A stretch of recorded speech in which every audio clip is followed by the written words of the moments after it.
The engines were finding life difficult. Workmen were mending the viaduct on the main line. The arches needed strengthening. Sir Topham Hatt did not want to close the railway while the work was done, and so repairs took a long time.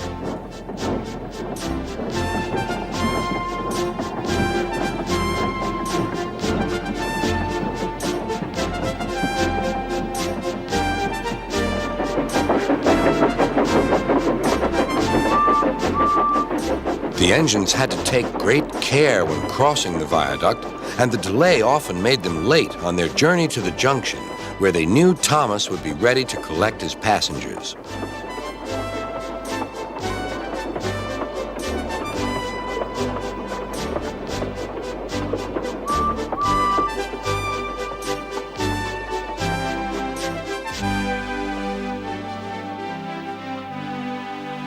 Thomas grew crosser and crosser. "Time's time," he grumbled. "Why should I keep my passengers waiting while Henry and James dawdle about all day on viaducts?" "Don't blame me," snorted Henry. "If we hurried across the viaduct, it might collapse, and then you'd have no passengers at all. What would you do then?" "Run my train on time, for one thing," retorted Thomas. He hurried away before Henry could answer. Bertie was impatient too. He was timed to arrive just after Thomas. His passengers found that instead of going straight from the bus to their train, they were kept waiting till Thomas arrived. Soon Bertie grew cross with Thomas. "Late again," he remarked, as Thomas panted wearily in.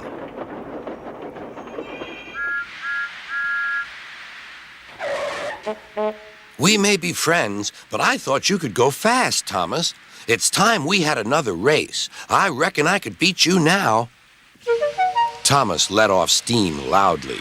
"Rubbish!" he hissed fiercely. "It's those main line engines. They dither about on the viaduct, and they blame Sir Topham Hatt's workmen. It's just an excuse for laziness, if you ask me."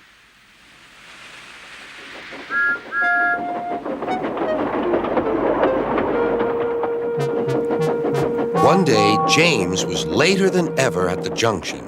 "I'm sorry, Thomas," he puffed. "I was held up at the station, and the viaduct made it worse."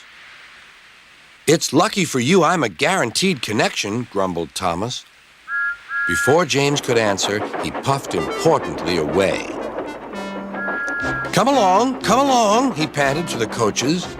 Annie and Clarabelle did their best, but Thomas soon found that he couldn't save much time.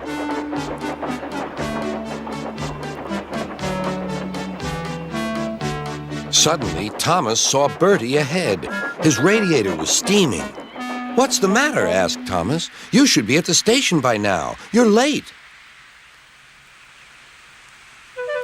"I feel dreadful," moaned Bertie. "All upset inside, and driver says he can't make me better." "Thank goodness you're late, too. Can you take my passengers, please? They'll never get home otherwise." "Of course," agreed Thomas. He now felt sorry for Bertie and promised to get help at the next station. Thomas set off again. Already he felt much more cheerful, and Bertie's passengers, traveling in Annie and Clarabelle, all reached home safely. When Bertie was better, he came to thank Thomas. "I'm sorry I teased you about being late." "That's all right," replied Thomas. "I'm glad I could help. There are times when being late isn't such a bad thing after all."